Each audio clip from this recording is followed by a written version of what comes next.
Good morning, everyone. We thanks for coming in a little bit early, and we'll get started 1 or 2 minutes after the top of the hour here. We'll give it a chance for some more people to join in before we start.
Good morning again. So it's about almost the top of the hour. We're going to get started at 2 minutes after the top of the hour. So if you have to get a coffee or excuse yourself from the desk for anything, we'll get rolling here in about 3 minutes.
All right, it's a couple minutes after the hour, and for sake of everybody's time, we're going to go ahead and get started. Wanted to thank you guys for carving out some time this morning to sit with me, Jeremy, and Eric as we go over utilities and the capabilities of adding a Yubii controller into your OS 9 Elan OS installations. So utilities is something we wanted to focus on this month in this webinar because it's something that we do a little bit unique in the Elan ecosystem, whether it be energy management, network management, water, air quality, which is a big one. There's a lot of really cool things that we can do within utilities as services that you can hand over to your clients, which is, pretty much set it and forget it as far as monitoring different things and setting up notifications and events to be triggered based on the utilities input. And then we also wanted to tag in Yubii. So Yubii is a system controller. It's hugely popular over in Europe. We're bringing in one of their pieces and a whole array of their sensors where we will be able to integrate into Elan, not only just as a Z-Wave extender, but some RF capabilities with our new bidirectional shades that are coming out. So a little bit of housekeeping before we get started. Today with me, you guys probably know my voice. I'm Jeff Kaplinski. I'm kind of the MC here on these monthly webinars. And just like we had last month, got Jeremy Klutz with me. He's my senior guy, covers the western half of the country. And Eric Hill with that new dashing picture. That's a great picture, Eric. He is the senior guy in the east. Whatever. And the way we're going to run this is Eric's going to be doing the majority of the presenting. Jeremy and I will be in the back end answering any questions that pop up. I would ask you guys if you could use the Q&A tab. If you look at the top of your Teams invite window there, you'll have a chat tab and you have a Q&A right next to it. I'd ask if you use the Q&A tab for the questions, and Jeremy or I will be able to answer those in real time. And the benefit of using a Q&A is because I can print out the questions, make sure everything does get answered. If we didn't touch on something that was asked during the presentation, we can get back to you via email shortly thereafter. So without further ado, we'll kick it over to Mr. Hill and we'll get started. See, in here, I thought you were going to make some comment about my OG Speakercraft hat. Well, that's all right. That's nice. Yeah. No, it's Speakercraft. So what we're going to be covering today is a little bit about the attachments and integrations, different items that you can integrate into our nice home management system and how we can use those to do many different things through event maps and other monitoring items. And we'll go into some utility integrations and how the user can interact with those particular systems. And then we'll get into a little bit of that Yubii controllers. You're going to hear in the Yubii control side of things, the name Yubii and Fabaro. Fabaro are kind of the attached devices, and you'll see some pictures of those as we go through it. So as far as our utility integration, in our configurator, you've got your utilities tab. And within the utilities tab, when we go to add a communication device here, you can see a lot of different things that are available for you to integrate, such as air things, which we'll talk about. The N-phase bridge, which is, solar panels, flow for water control. And the Panamax, Fin is another water control device we'll talk about. Unify clouds, if you're using like your Unify switches, we can integrate those as well. On top of also... So Unify Ubiquity, then you've got Luxel and you've got Netgear as well, so we can add all of those as well. Talk a little bit about power management. So I'm sure a lot of you are familiar with Panamax as well as Wattbox. Panamax can use a system online called Bluebolt, and that allows you to do some power management. I'll show you a screen there and tell you how that really can help you keep trucks from rolling in service calls. The same thing with Oversee and Wattbox. I mean, these are both integrated power devices that we can bring into the Utilities tab and really give the customer the ability to do things like monitor their electrical systems as well as reboot certain things. Those times when maybe you need to reboot a switch or a particular Apple TV, then it gives you those abilities to give to the client, the end user, to be able to do that. So you don't have to roll a truck or log in or do anything to manage that. And then we'll talk about networking, right? So with networking in the utilities tab, we can integrate those switches, those managed switches. You'll want to look and make sure that the type of managed switch that you're trying to integrate, at least the series, is compatible. Look through the integration notes specifically to check that.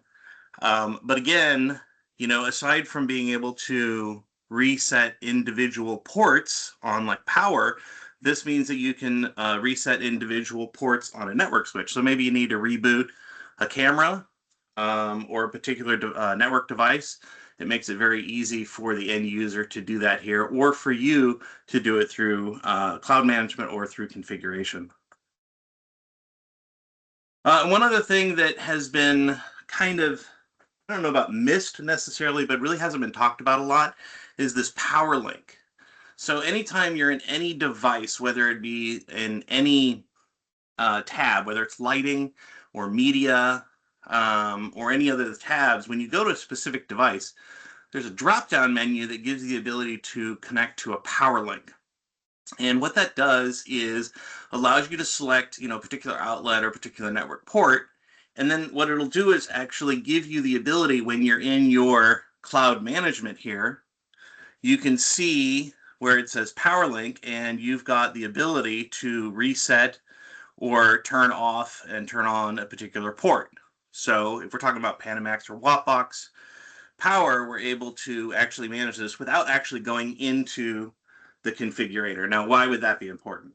Well, when you've got a customer or an end user who's very conscious about security, they may have you locked out so that you can't get into configuration or the viewer, but you would still be able to get into cloud management and still be able to manage power.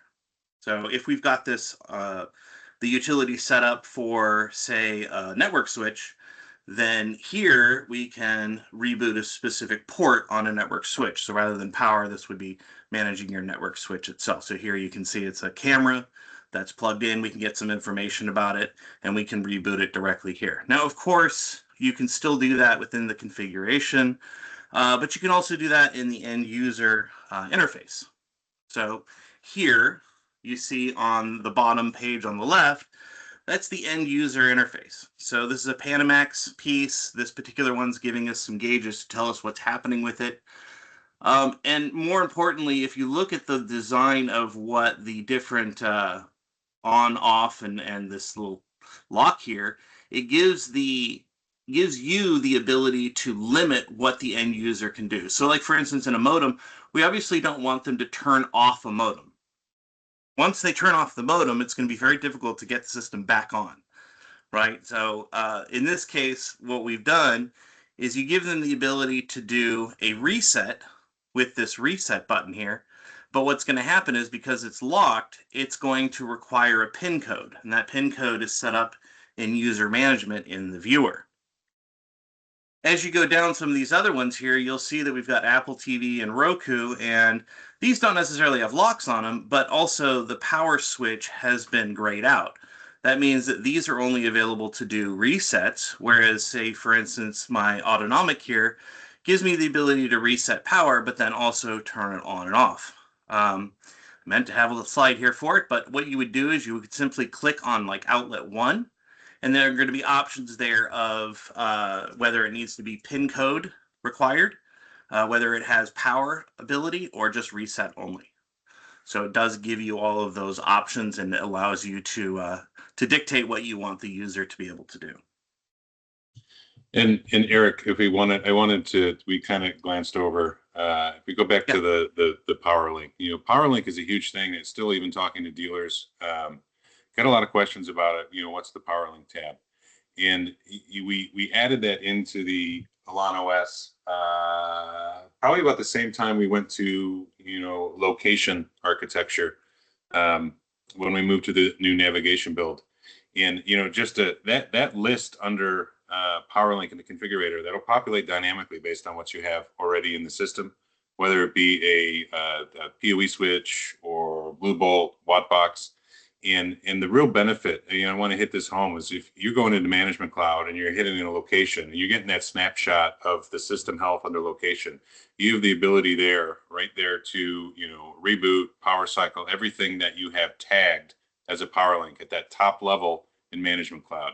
So it's real quick, easy access, not only to see the health of the system, but also to manage, power cycling, reboots, anything you need to do if the client calls on the fly. So quick and easy access to take care of that. Absolutely.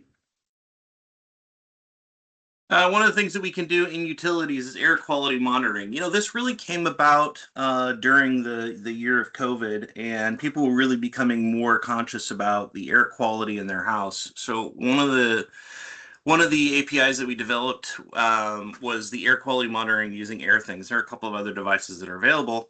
This is the one I have here, and I monitor it. I live in Tennessee, and since we are on basically granite bed, we do have some radon, and that's something that I really wanted to monitor. So being able to look at what is happening with the house, air quality, whether it's VOCs, CO2, or radon. I can even look at temperatures and humidity with this device, which is really nice. And it's small, looks like a smoke detector, but I can do a lot of different things with it with this monitoring. And so when I bring it up, and I know this says virtual, but it's going to show you kind of all the different things that you can monitor throughout the system. And these gauges, right, are going to have a couple of different colors, the green, yellow, and red, and then the numbers below them. Now you can manage what those color limitations are, and then you can, based on that, create different events to happen. So for instance, let's say for radon, I wanted to make sure that the unit type says the corals, but it should be parts per million. But I can change the values, right? I can change what my minimum value is and what my maximum value is. But more importantly, I can change fair and poor. So when it reaches these particular thresholds, whether that's yellow for fair or red for high, then I can actually create an event map. And something like that would be like if the virtual device or my AirThings device reads a poor state, then I can tell my air conditioner to turn on. So obviously, if I've got a lot of CO2 or VOCs or radon that's flowing through the house, I can simply set my air conditioner and my fans to turn on and get that circulation of air going and keep the house nice and healthy. So it's definitely something that I think a lot of the end users would love to see. If you guys haven't looked into these devices, definitely something I would look into and really start to integrate these in. Yeah, and air quality, I mean, this is a huge category. To Eric's point, over COVID, where everyone was staying at home, all of a sudden people were a little bit more concerned of, home life, air quality, everything with that. And it's something, these AirThings sensors, not very expensive. You can put a couple of them throughout the house. I'll tag on to a use case that Eric shared. So I've got 4 or 5 of these in the house, one in each kid's room, one in the basement, which is really big. We moved into a house older house, and we're in the Midwest in Chicago, so radon definitely an issue. Actually, we had crank windows, and I didn't have any fresh air intake because the HVAC system was a little bit dated. Before this was kind of a standard where everyone's putting in fresh air intake on the new construction now. So I had 2 of these huge gable fans at the end of each hallway, kind of like in a long ranch. And then I noticed that we were having some problems with radon. And of course, I knew nothing about it. So something I was really concerned about, researching it and everything. You can go down a rabbit hole on Google, and if radon's too high, if you're there for 2 days, you'll grow a third arm, right? But I really researched what the adverse effects were, and it was something that was concerned. So again, I had these. Pretty much all my windows in my house, they're cranked. I got some motorized crank units from Pella and put these AirThings in. And when the radon went to a specific level, it would actually trigger off an event map that would auto crank out 2 of the windows and engage the gable fans at the end of each hallway, pulling in all that fresh air. And those values that Eric showed you, where it was, fair, poor, yes, you can alter those. but by default, those are in as far as the manufacturer's suggested points, right? So it's safety guidelines. Where they bring in by default is where it starts to be an issue, and where it starts to be a real big issue if it's from fair and poor. So with the air things, I sell the hell out of this with the feature sets that you could bring to the client. It's a $150 to $200 piece you can place in the house somewhere. A simple event map, grabbing any of those values, whether it be radon, CO2, whatever the VOCs, and then trigger that fresh air intake on the HVAC system, because of course we're integrating with HVAC as well. So it's a very inexpensive automation you can do to really give the end user a peace of mind as far as their air quality in their house. Yeah, one of the other things. I'm sorry. Go ahead, Johnny. Another use case I'd throw in there is somebody with a huge wine room or humidor room. These are an easy battery powered device that can easily be thrown in there where you did not plan to wire for a thermostat temp sensor. So it gives you the ability to get humidity and temp out of a wine room or a cigar lounge. It's a humidor. 100%. And I was going to bring up the humidity point of it. With a lot of the thermostats that are out there, you might have some humidity monitoring or control, but this is an easy, inexpensive device where you could monitor humidity. And if you need to kick on the AC down a couple of degrees to kill some of the humidity, it's a great way to do it. I mean, it's an easy trigger, and easy integration.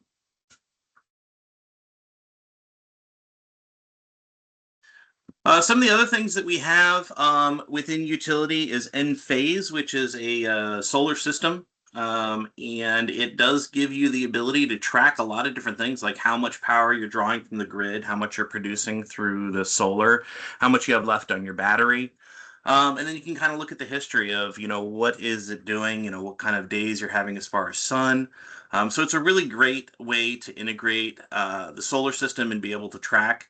Definitely something I'm going to try and do on my new house, and be able to track different things that are happening with the solar system. Appliances. So appliances was another one, kind of a fun little utility you can add. I believe it's only for the Bosch utilities right now, but or Bosch appliances. But if you want to see how things are doing for the coffee maker, you can see there it has beans level. Make sure you're not running out of beans. You can obviously get a notification to remind you to buy coffee beans if you need to. The other one, I didn't put it up here, but the other one that we had was Tesla Powerwall. So for those of you that are really big into Tesla and electricity, you can monitor the car and the Powerwall and what the status is of that particular device. As far as water management goes, this is again in utilities. There's a couple of different pieces. There's Flow by Moen. There's also Fin Plus. Both of them do the same thing. This goes on the main line of the house. And a lot of time as a dealer, when I was installing security systems, we would install leak detectors or flood detectors. And those are great, but unfortunately, those only work once the flood has happened, right? So there's already water on the ground. Something has already happened. And at that point, we're being reactive. These are more proactive. So let's say for the sake of argument, you put one of these in and it does a flow monitor continuously, right? And you put the home in a vacation mode and you have left for, a week. If this sees any flow, regardless of timing based on, maybe you've got some sprinklers that go on at a certain time, so you tell it not to worry about that particular time of day. But if it sees any flow, it could technically shut the water off completely and be more proactive so that no water ingresses into the actual house itself, so there's really no damage. So I think it's a much better piece to use than using like a flood or a leak detector. Yeah, another use case for the valve here that we're seeing. I'll give another one that hits home to me. So I've got a radiant heat throughout the house. So it's a very large hot water boiler for my heating in the house here, and had to get it, of course, replaced when we moved in. I was talking to the HVAC contractor, like how do we know if there's a leak? And he was trying to sell me on this, $1,200 box that hooked up to a valve that would monitor that of course, I decided not to go with that, through caution to the wind. And then when we came out with utilities a couple of years later, one of the first things I did is put one of these flow valves on the intake feed for the hot water boiler, which constantly, there'll be some sort of evaporation, right? Bleed off in these systems. But what was nice is I actually did have a one of the radiant heat fins underneath my great room actually broke and was leaking all over my crawl space.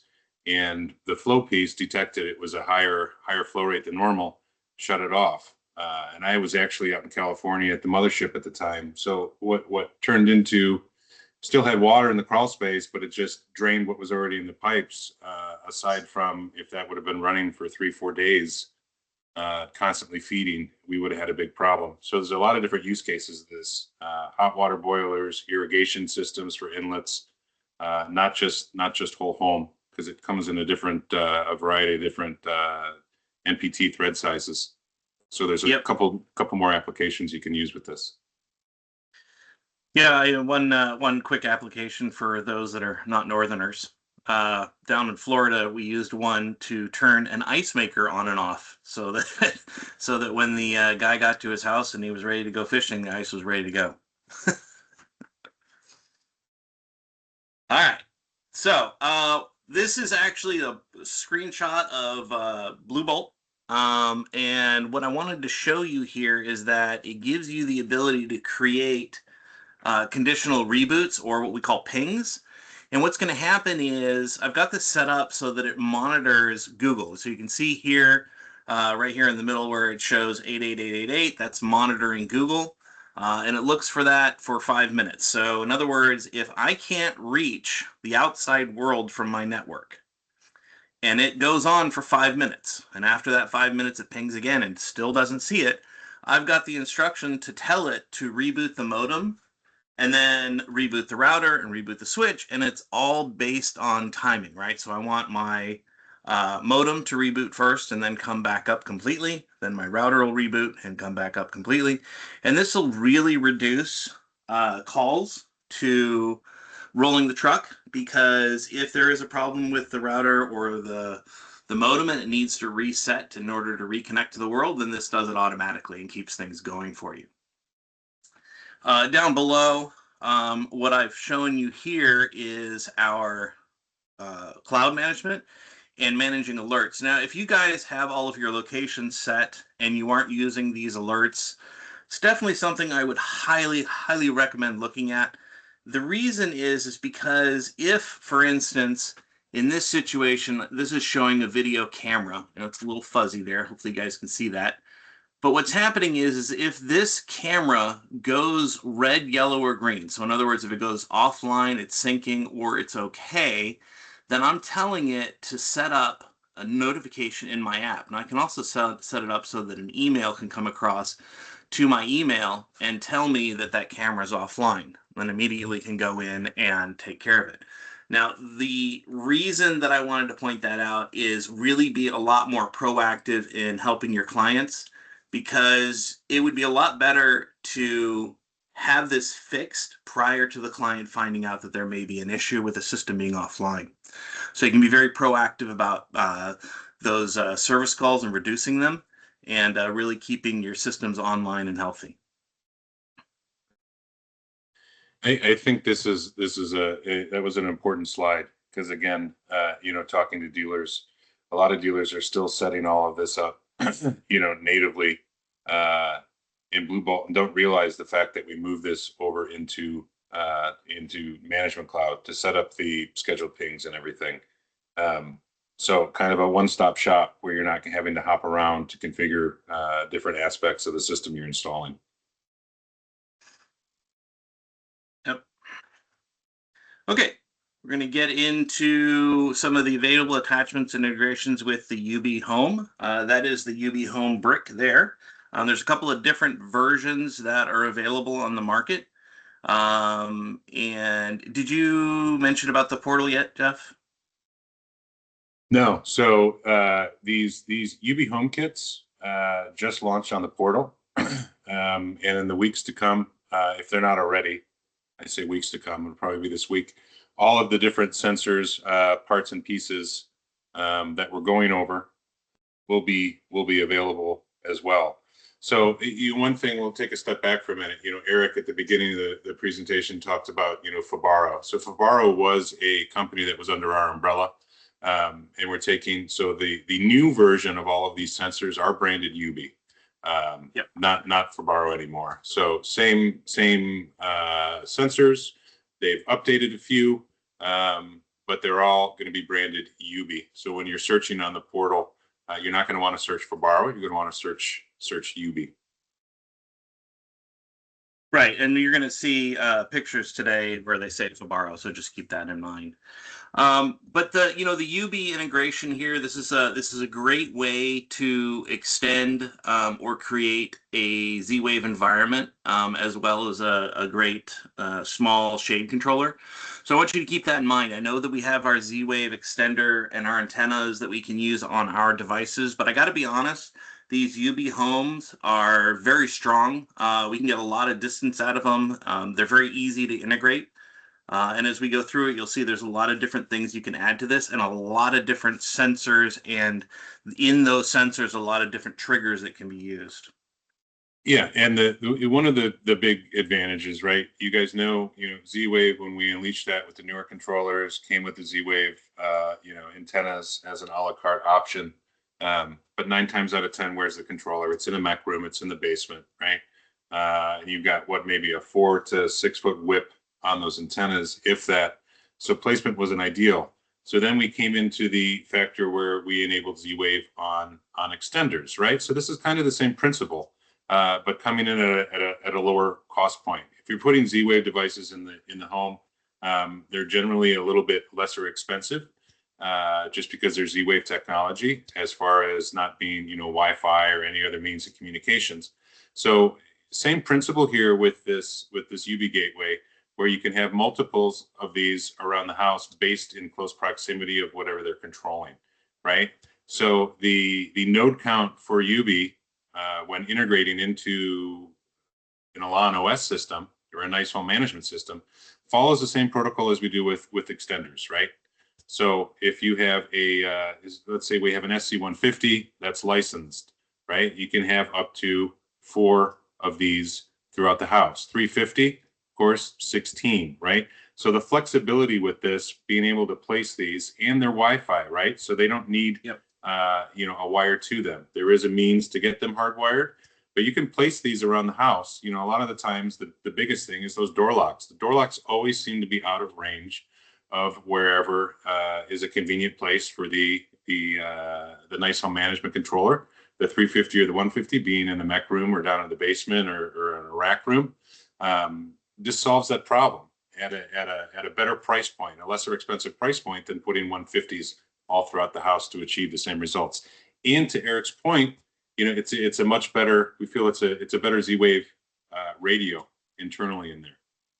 Yeah, for Sorry, sure. Eric, just wanted to throw that in. No, that's perfect. I was going to mention the fact that they were wireless. The nice thing is they're very small, and they really can fit anywhere. I think they're probably 6 by 4 by 1 roughly, or 6 by 5 by 1, somewhere in there.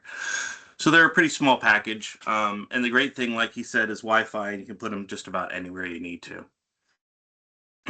They do have great integration with a lot of different Z-Wave products that are out there. This is just a small portion that I'm showing you, and they pretty much will integrate with just about any Z-Wave product that's out there. I have had mine, obviously with lighting, but I also had like a 4-button little keypad that I found that was battery powered.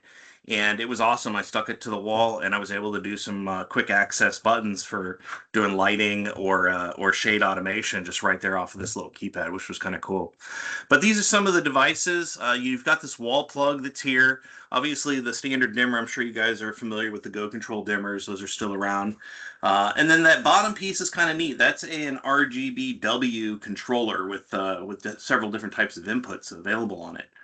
And that'll give you the ability to do like color wheel and be able to select different colors on your LED RGB strip. It's very, very small, very compact. I mean, that whole thing is probably 2 inches wide. It's very small. It takes a 12 volt or 24 volt input and then output directly to your RGB strip. kind of a neat piece. Should see that on the portal soon. Door locks, that's kind of the biggest thing when we talk about Z-Wave, right? Door locks has been kind of a pain point because, as Jeff had mentioned, it makes it difficult to try and integrate a door lock from a controller that's a little far away. So having the ability to take these Yubies and place them close by will give you a lot better chance of making these work very well for you, and still give you all of the different items that you love about having those door locks available, such as your user-specific locking and unlocking, and the triggers based on that, and the management of those door lock codes. So definitely something to look at when you're doing Z-Wave locks. You probably want to look at adding that Yubii bridge. And it's pretty simple when you add a device. You go in, you tell it you wanted to enroll, and one of the things you're going to make sure of is go to the advanced tab setting. And here, all I'm showing is that you can add a device that is S0 as well as S2. S0 is not automatically checked, but in a lot of cases with door locks, you're going to want to make sure that you do check the add in S0 security mode, so you don't have to worry about trying to find that 8-digit code and enter it in.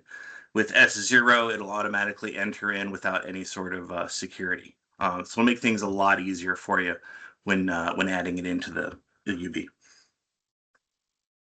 couple of different kind of cool devices you can add. There's the big button. Mr. Jeff loves the big button. Not really sure why, but it's kind of cool. Sit on your bedside table and smash that thing and tell everything to turn off.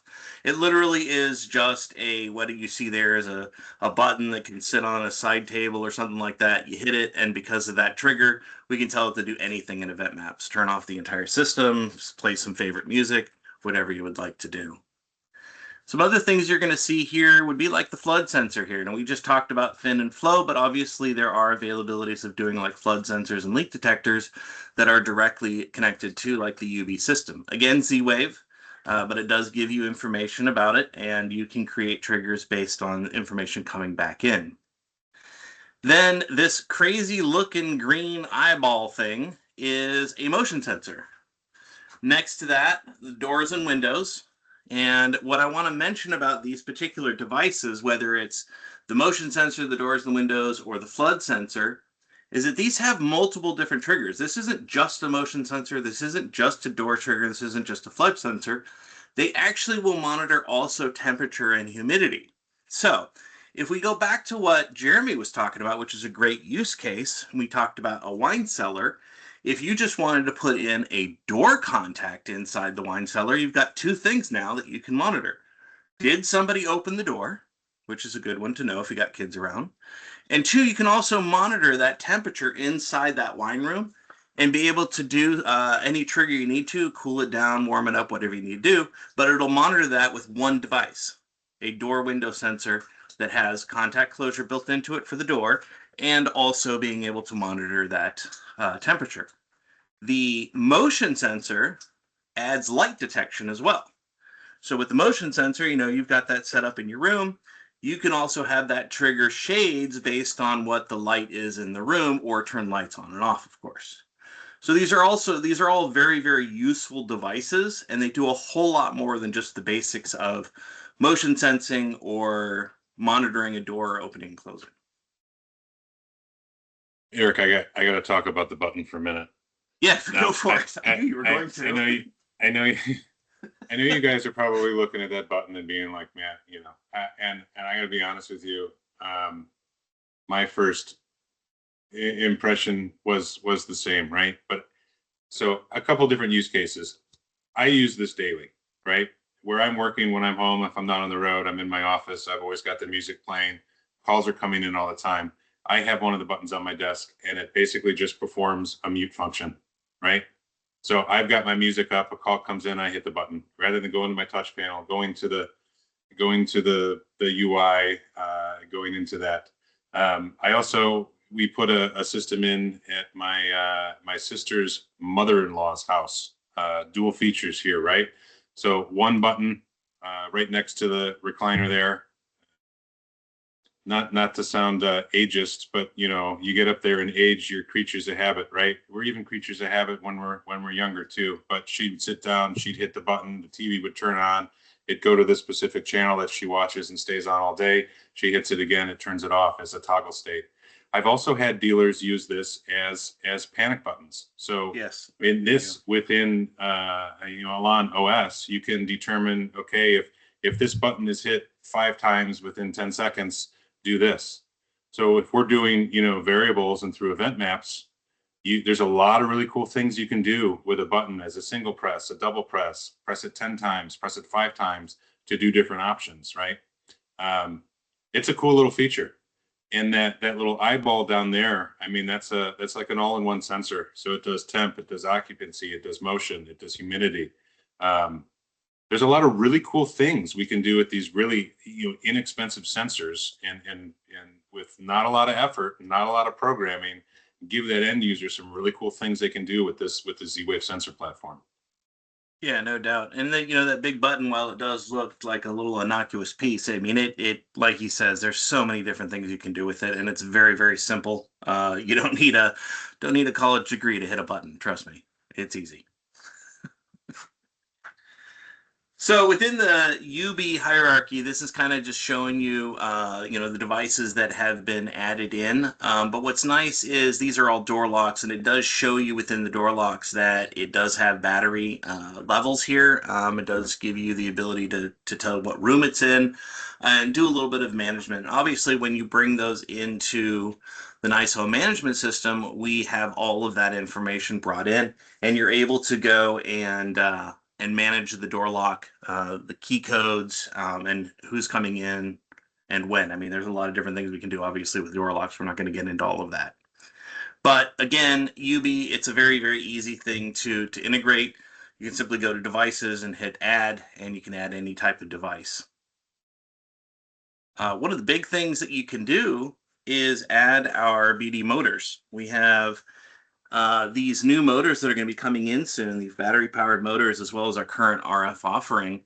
If you've got a small system and you need to just control a couple of shades rather than installing a full-blown sunshade system with our CT50, you could utilize the Yubii to control these shades. You get full two-way communication. It's a very simple integration and be able to manipulate those shades in a small environment. I don't know that I would necessarily use this for a system that's going to use a bunch of shades. For that, I would definitely step up to like the CT50, which is going to have a little bit better management to it. But this is definitely something, especially in the builder market, where we're only using a couple of shades. Is a very, very easy, inexpensive way to get you control of those shades. And especially if one already is existing in the system doing Z-Wave management, it's a no-brainer. It's a win-win. Add a couple shades, already have the gateway to control it, and you've got that to the client with no extra parts and pieces other than the shade install. Yep, absolutely. So integration with Yubii is fairly straightforward. And go to communication device and add a Yubii interface. And all you're going to need to do is add in your device ID, which is your hub, and then your username and password, and then discover devices, and it will bring in all devices that it finds. And we talked about like the big button. I talked about a different device that I found. There's the motion sensors, and they're going to be, and the door sensors, and those are going to be kind of all over the place. This right here in security, you're going to find all of those sensors under like security panels, but then like the door button or the button and the one I was talking about, the 4-button keypad, those are actually going to be found under input output. And then you can manipulate the event maps based on whether or not it was pressed. And as Jeff said, you can create variables on them so that they can be pressed a couple of times and do different functions based on what that variable is. So there's a lot of different ways of integrating these different devices and do it very, very easily. And for those of you guys that have been the OG crowd there, if you guys remember the Vera Edge, right? Where you would go in, you would add everything into the Vera Edge, and then on the Elan side, on the OS side, you basically just add that COM device, you'd pair it to the Vera Discover, and it would crawl. So it doesn't matter what subsystem these are populated in, whether T-Stat, whatever we've got, adding it in security, but it's going to add every Z-Wave node that's added into that gateway in the appropriate subsystem tabs for you. So very similar to how the Vera Edge worked back in the day. Yep. And here it's added the door locks, under door locks, obviously. And like he says, it'll add, like if it's a lighting system, it'll add it under lighting. If it's security, it'll add it under security. So it'll dictate where those devices go, and you'll be able to access them through the configurator. So finally, let's just talk about some of the takeaways of what we talked about. That utility integration is going to increase the value and differentiation from other systems that are out there, and then give your user a better experience on being able to manage their system. So rather than having to worry about calling you to reset a particular device or monitor certain devices, they can do it themselves, right? The monitoring and reducing downtime, that's all about, setting up your locations and being able to set up your monitoring for the different systems that are out there and being able to get your notifications so that you know something is happening prior to the customer calling or finding out. A lot of times we're installing these systems in vacation homes, and it's a lot better to make sure that vacation home is ready to go and set up for the client when they arrive than them showing up and going, hey, the system isn't working. You don't want those calls, right? So this is really going to help you do that. And then lastly, Yubii. It's a better way to attach Z-Wave devices. If we discussed, this is a much, much broader Z-Wave attachment with all of the different devices that are out there, and certainly something you guys can expand on. This is just a small portion of the different devices that are available.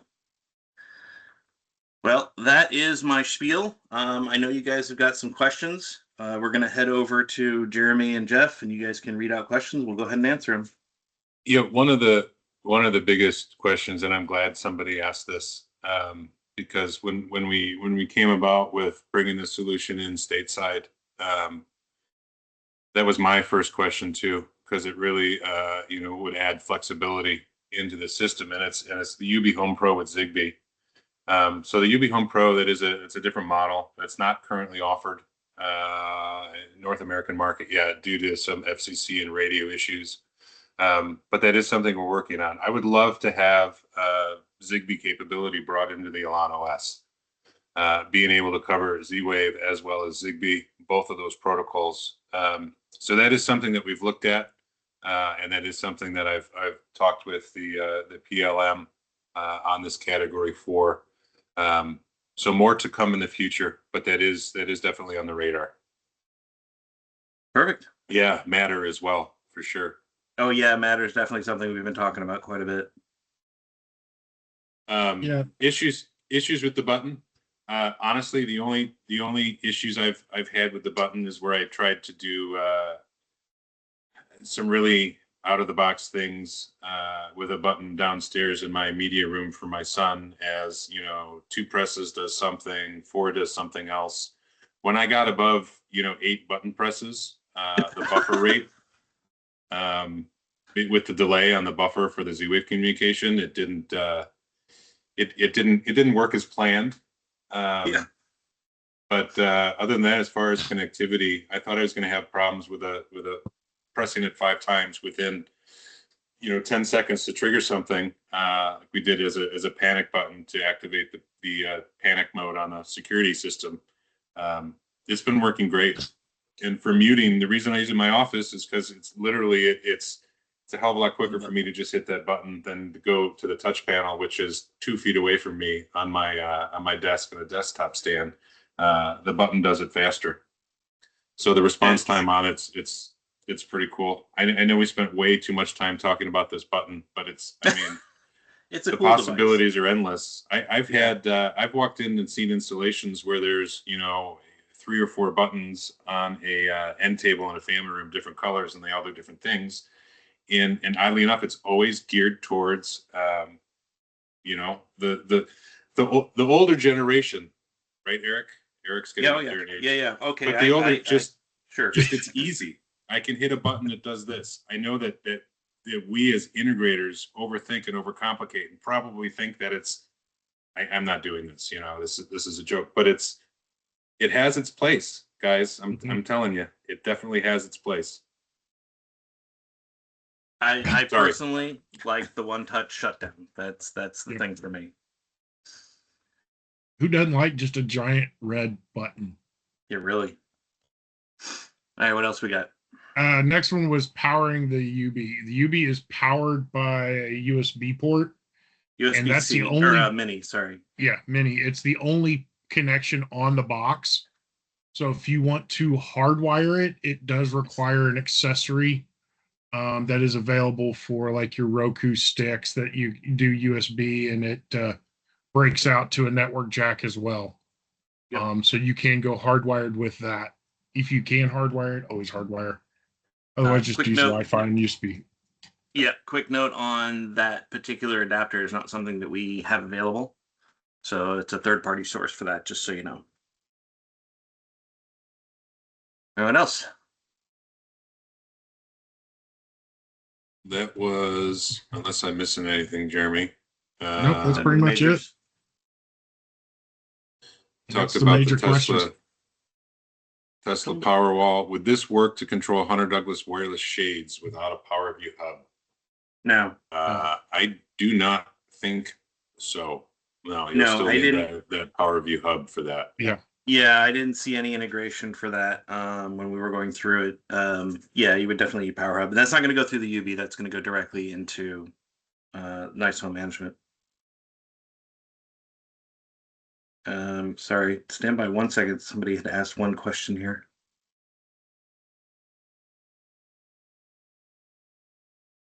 No, no, let's move on. Yeah, I think we've covered all of it. If it's not something that we answered here, send one of the three of us an email. Is it possible to integrate with Matter devices? Not yet. currently. There's a couple different pokers in the fire with some third-party stuff and third-party developers that we'll probably see this year. Nothing that we're working on. Nothing that's on the roadmap internally. Sorry, there was a email that came through from one of our other guys. They were just wanting me to point out that do keep in mind when you're using the UB with motion sensors and doors and windows, you can create a security system using its own partition. So we're not talking about like calling out monitoring or anything to that extent, but definitely a way to create a fairly inexpensive security system. Definitely. Anything else? I think we hammered it all home. So thank you. This was the third monthly control webinar. Next month, towards the end of the month, will be me running ship and me presenting, because I guess it's my turn. And we're going to be going over personalization and user interface options, how to set up grid modes and tripwires and everything for surveillance. So the next one's kind of going to be tips and tricks as far as all of the hidden settings that we've got across a bunch of different subsystems. So tune in for next month, and thank you guys again for carving out a little bit under an hour to sit with us this morning. Awesome. Thanks a lot, guys, and we'll see you next month. Mm-hmm. Thanks, guys.